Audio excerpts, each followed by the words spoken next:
DFIR Report is like my number one go-to resource that I like to point people to because they're real breaches, they're real incidents and investigations into those real things. And that's a free resource that they put out. And I don't know how often, like once a month, maybe they do a report, something like that. But the reason I like those is because there's a great breakdown into what happened and at each phase of the attack, what the attacker did, the exact commands they ran. And one of the things I had in the resources, and one of the things I often recommend people do is like, how do I know if my EDR is going to block stuff? Or how do I know if I'm going to catch this thing?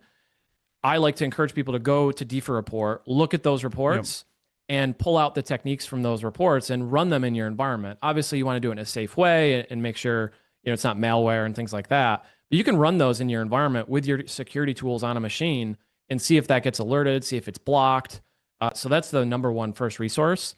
And then the other thing is just threat intel reports. Microsoft put those out. Palo Alto, the big outfits, Mandiant, or it's now Google, right? A lot of those big outfits put out threat intel reports.